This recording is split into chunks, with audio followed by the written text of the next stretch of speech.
Hello, America. I'm Guy Brill, one of the writers here at Elon Tonight. Normally, we try to bring you the highest quality sketches possible. However, much to my disappointment, they aren't getting quite as many views as I would like. Now, I personally feel really good whenever we get a new subscriber or even a new view.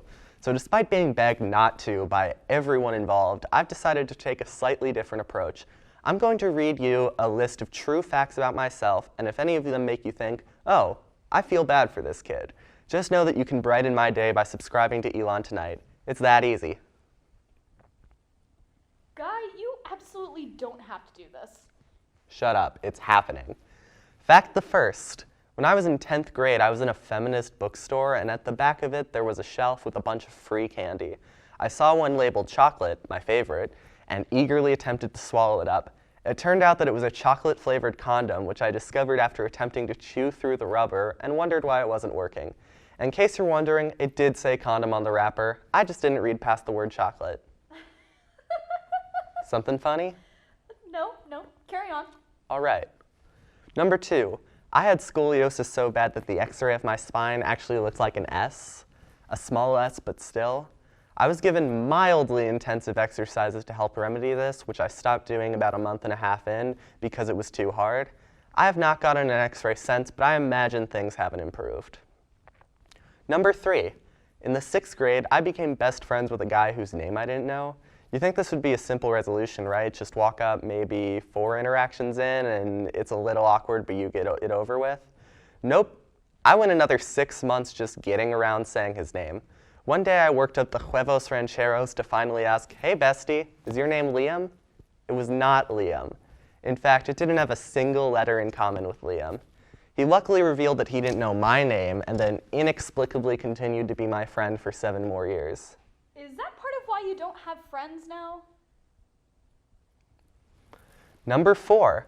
I first learned what sex was in the 8th grade after reading a Gravity Falls fan fiction on my phone and turning over to my father and asking what the word orgasm meant. Wow. I know, right? I think we can stop now. I don't think we're gonna top that. Nah, keep rolling. You sure? Positive. Number 5, at my brother's graduation party, which is being hosted at his friend's house, I clogged the toilet. I then snuck out successfully despite someone's aunt seeing me leave the bathroom and then rejoin the party. Then, 20 minutes later, my brother came telling me someone had clogged the toilet and asked if it was me. I lied and said it wasn't. We've never talked about it since, but I guess we might have to now. I really hope his friend doesn't see this. Number 6. At that same party, I engaged in a game of strip pool with one of my brother's friends that I had never met before. I couldn't manage to hit the pool ball properly and ended up winning by just sort of batting the pool balls with the back end of the stick. The stranger either felt bad enough for me or just didn't want to see more of my skin that he let me win. Are you having fun with this? Is it worth it? Number 7.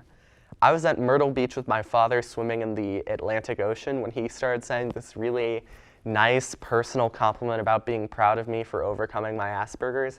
I had never been told I had Asperger's until that very day, despite being diagnosed 6 years prior. My dad had simply forgotten to tell me, so I found out 10 feet away from a chubby kid with a Confederate flag boogie board. By the way, Dad, I haven't overcome shit. Miss you. That was a really personal story. Did you tell your dad you were going to share it online and embarrass both of you for what probably will end up being like 200 views max? Number 8. I was a member of my high school literary team, which is not the embarrassing part of the story. We were regional champions due to being the only team in the entire region. Anyway, at the final meeting before my graduation, I wanted to look nice, so I shaved and nicked myself. I managed to stop myself from bleeding, but the wound reopened during the party. While I was bleeding for what ended up being over an hour, my best friend forced me to give a speech while I was bleeding.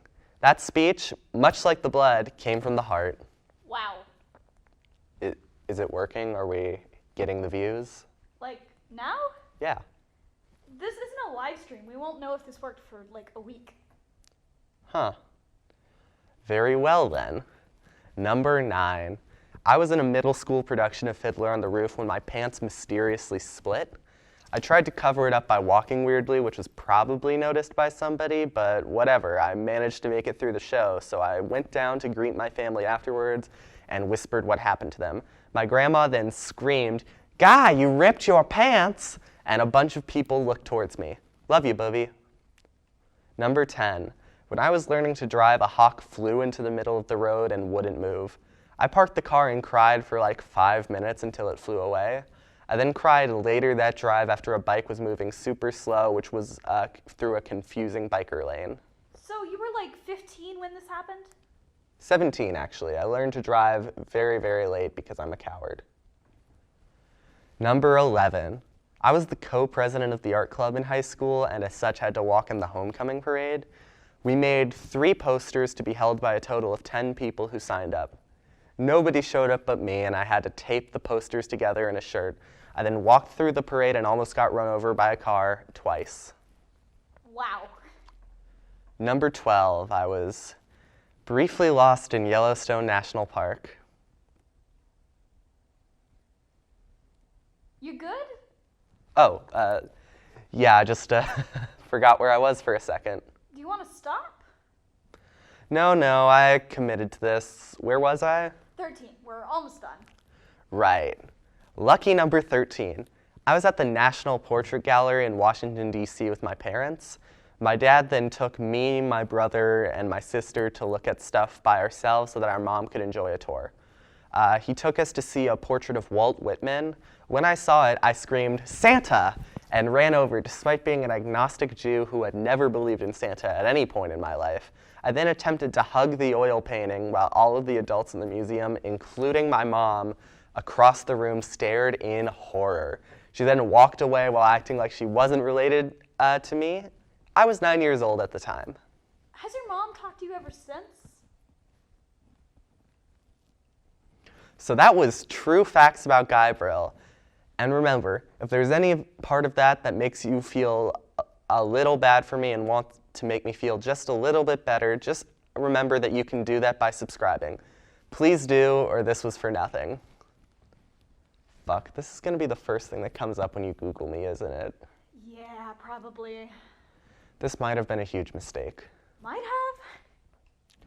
Well, anyway, I'm Guy Brill, and believe it or not, we've only scratched the surface. Hey, how long was the condom in your mouth before you realized something was up? Like 15 seconds.